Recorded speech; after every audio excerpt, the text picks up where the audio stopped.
Hello and welcome to the first edition of WrestleTalk with Vince the Prince, your crown prince of professional wrestling. I'm going to run down a few popular topics of this week and also a few things I've seen on the internet as of late regarding professional wrestling. My first topic today is going to be the rundown of champions.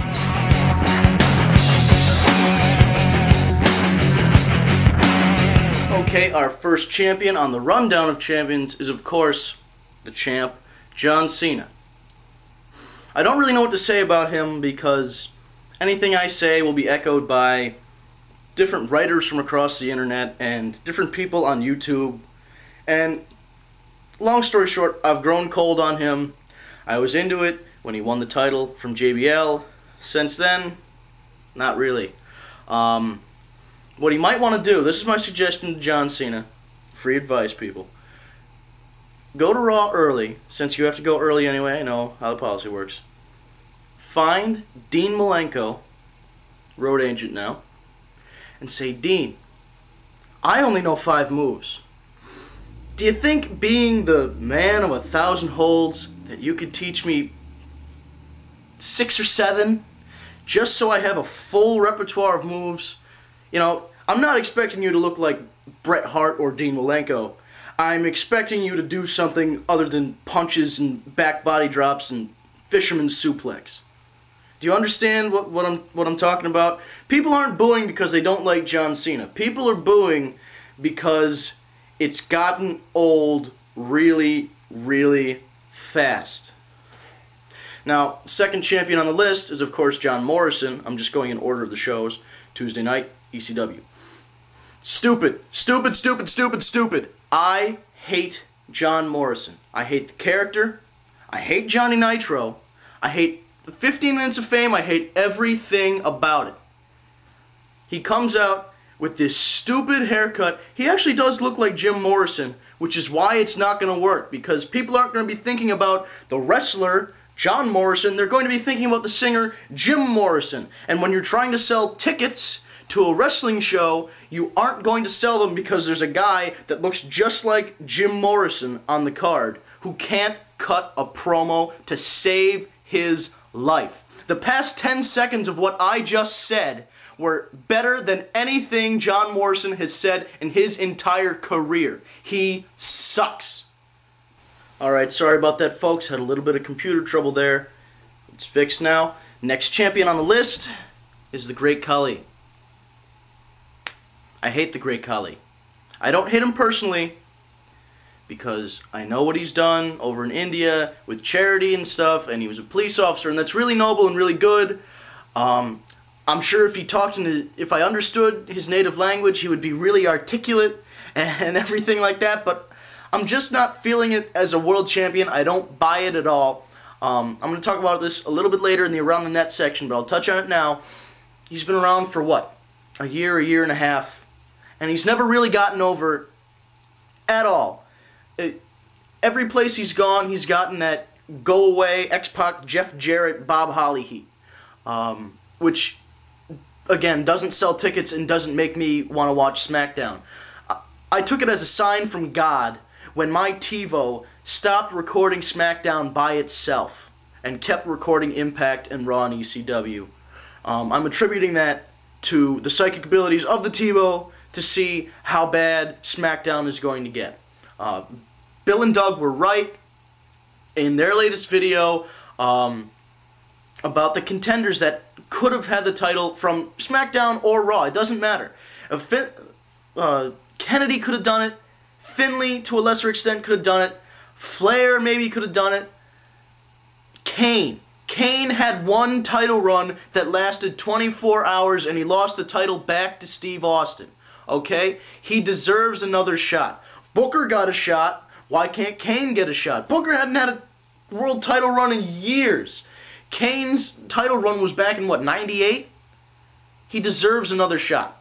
Anyway, I don't buy Khali as a champion, not because of his size. His size works. It's really his skill. It comes down to skill again. I know he's a big guy. Big guys don't necessarily have to have a lot of skill, but Undertaker does it, Abyss does it, Kane does it. Those are big guys that can take big bumps and actually work a real match. You know, here's another thing that you have to understand. It's not about one guy trying to get over. You've got to seek help from people. Like I said, John Cena has to talk to Dean Malenko or somebody that can teach him a few more moves. Khali should be talking to Kane, maybe through an interpreter. He should be talking to Kane. He should be talking to Undertaker. He should call a big show. Just to understand the psychology of a big man's match. And to get that into his brain and to work on it. And if he does that, and he starts working in a style similar to Kane and Undertaker and Abyss and Big Show, not exact because he's got the chop and the choke bomb and everything else, but just a little bit of that psychology would go a long way to help this character get over. Okay. Next champion is Kurt Angle. Not much to say about Kurt Angle, except that I really like that he's gone back to his roots of the cocky heel, the funny heel. Raven said in one of his shoots that you shouldn't be funny if you're a heel because then people will laugh at you and you'll get over as a face. True. And I can see a little bit of that in what Kurt Angle's doing right now. He is starting to get over with the fans. First off, he's Kurt Angle, so people are going to cheer for him automatically. But when he's funny, you know, that brings a whole new level to it. I guess the whole thing with his wife and being condescending to his kids, that's supposed to get him over as a real heel rather than just somebody that's, you know, funny and mean like Don Rickles. I think it works. It's working right now. I wish they would make him just give him that one thing that's going to push him over the edge and make him the big heel against Joe's face. You know, just to make the hard justice that much more important. I know it's for all the titles, but you have to have something behind it. That leads me to Joe. You can't say enough about Joe. I've met Joe. Joe's a nice guy. He's a great guy, nice to talk to. He cuts good promos. He wrestles well. He doesn't have the best body, but he doesn't really need it. It fits. He's not your typical Samoan, you know, coming out. He doesn't do that. He doesn't need to. That's not what's in there. So, again, it works. And I hope he wins. If he doesn't win, I'll talk about this a little bit later in Around the Net. I don't even want to think about what I'm about to talk about, but I have to talk about it, and I will. And the other titles, who cares? I have no interest in the tag team titles from WWE at all.